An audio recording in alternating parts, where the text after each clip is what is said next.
Thank you so much, Grandma and Grandpa. I will make it beautiful and colorful, Yuning said, squeezing the pink photo album to her chest. I can't thank you enough for giving me another chance, Jacob said quietly. I will make my new life colorful. I will build a new home. He looked wistful and vulnerable. You are home, Grandpa said.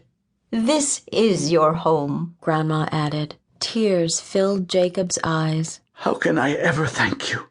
You will thank us by making your life matter and by filling it with love and color, Grandma said. In that moment, there was a loud rushing sound like beating wings just outside the cottage. Yuning gasped, ran to the front door, and quickly opened it. There before her was Suparna, who had landed in the small yard between the cottage, the forest, and the cliffs overlooking the sea. And hopping down from his back was Magic, smiling broadly and leaping 30 feet into the air, excited to see Yuning safe and sound. Hello, Suparna.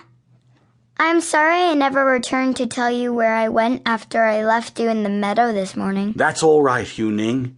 Magic and I decided to fly over the forest, and I was keeping my eye on you from a distance, said Suparna, winking at her as a sly smile formed at the corners of his beak. Suparna, wait until you see what I have, she said, hurrying back into the cabin to retrieve Lightcaster from where she had placed it along with her backpack when they arrived. Is that the bow, Yuning? Let me see it. Yuning walked to Suparna and reverently placed Lightcaster at the great bird's feet. Suparna gazed at the bow in amazement and said, It is a beautiful bow, even after all these years. You can see that it yet has power within it. Yuning pondered this thoughtfully as the elderly couple emerged from the cottage, smiling and waving at Suparna. It's wonderful to see you again, Suparna. It's been a long time, said Grandpa. You know Suparna? Said Yuning, turning toward Grandpa. Yes, my dear. Suparna has been a good friend to us over the years, answered Grandma. And you must be the hunter, Suparna said, turning his gaze toward Jacob. Yes, I am Jacob. You probably don't remember me, Suparna, but I grew up on Rainbow Island. I left when I turned 18. That was more than 20 years ago, though. Jacob's voice trailed off, his mind filled with distant memories. Suparna nodded at Jacob. It is very good to see you again, Jacob. It's been many years. Suparna lifted his attention back to Lightcaster. But I have not seen Lightcaster in many decades. As Suparna said this, he looked again at Jacob. If this is Lightcaster, and you have had it all these years, Suparna said, then you must be Corain's grandson. Yes, Corain was my grandfather. How did you know? Said Jacob, amazed.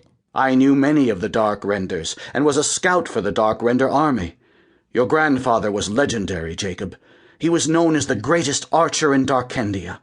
All those years you spent as a child on Rainbow Island, but I never knew you were Corain's kin. This day is most certainly full of surprises, he added. With that, Suparna bowed solemnly toward Jacob in honor of the hunter's grandfather. Suparna turned toward Yuning with Magic on her shoulder. Night is upon us, Yuning, and there is much to do. I am afraid we must leave now and return to Rainbow Island with Lightcaster. Metatron will be anxious to see you and to hear about the events of these past weeks.